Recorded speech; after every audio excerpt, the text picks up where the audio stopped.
പയ്യന്നൂർ നഗരസഭ ബജറ്റ് അവതരണം നഗരസഭാ ഹാളിൽ നടന്നു. നഗരസഭാ vice chairperson P Shyamala budget അവതരിപ്പിച്ചു. നഗരസഭാ ചെയർമാൻ അഡ്വക്കേറ്റ് സരിൻ ശശി അധ്യക്ഷത വഹിച്ചു.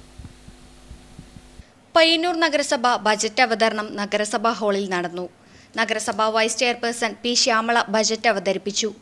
ചെറുകിട പരമ്പരാഗത വ്യവസായങ്ങളെ പ്രോത്സാഹിപ്പിക്കുന്ന പദ്ധതികൾക്ക് രൂപം നൽകും. തൊഴിൽ സംരംഭങ്ങളും തൊഴിൽദായക സംരംഭങ്ങളും തൊഴിൽ അന്വേഷകരുടെ നൈപുണ്യ വികസന പരിശീലനവും പരിപോഷിപ്പിക്കും. സേവന മേഖല പൊതുവിദ്യാലയങ്ങളുടെ സംരക്ഷണത്തിലൂടെ എല്ലാവർക്കും ഗുണനിലവാരമുള്ള വിദ്യാഭ്യാസം ഉറപ്പാക്കും. സ്കൂളുകളുടെ ഭൗതിക സാഹചര്യങ്ങൾ വിപുലപ്പെടുത്തി പഠന നിലവാരം മെച്ചപ്പെടുത്തുന്നതിനാവശ്യമായ നടപടികൾ സ്വീകരിക്കും.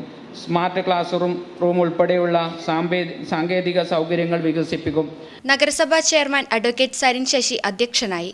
പയ്യന്നൂരിലെ പുതിയ ബസ് സ്റ്റാൻഡ് തുടർ വികസനത്തിന് 3 കോടി രൂപ അനുവദിച്ചു. ആലിൻ ഷെറിന്റെ ഓർമ്മയ്ക്ക് നഗരസഭ കുട്ടികളുടെ പാർക്കിന് ആലിൻ ഷെറിന്റെ പേര് നൽകും. പാർക്കിന്റെ വികസനത്തിന് 5 ലക്ഷം രൂപയും അനുവദിച്ചു. കുടിവെള്ള പദ്ധതി പൂർത്തീകരണത്തിന് 24 കോടി, പൊതുകുളങ്ങളുടെ നവീകരണത്തിന് 1 കോടി, താലൂക്ക് ആശുപത്രി ഡയാലിസിസ് യൂണിറ്റിന് 2.35 കോടി, തോടുകളുടെ സംരക്ഷണത്തിന് 2 കോടി, VBC നിർമ്മാണം 70 കോടി, പഴയ ബസ് സ്റ്റാൻഡ് ടോയ്ലറ്റ് നവീകരണം 30 ലക്ഷം, വനിതാ വ്യായാമ കേന്ദ്രങ്ങൾ മെച്ചപ്പെടുത്തൽ 43 ലക്ഷം, ഭിന്നശേഷി സൗഹൃദത്തിന് 67.75 ലക്ഷം, ഭിന്നശേഷി സ്കോളർഷിപ്പ് 42 ലക്ഷം, SC ശ്മശാന നവീകരണം 30 ലക്ഷം, വീടുകൾ വാസയോഗ്യമാക്കാൻ 69 ലക്ഷം, സ്ട്രീറ്റ് ലൈറ്റ് ലൈൻ നീട്ടൽ 25 ലക്ഷം തുടങ്ങിയവയാണ് മറ്റു പ്രധാന ബജറ്റ് നിർദ്ദേശങ്ങൾ.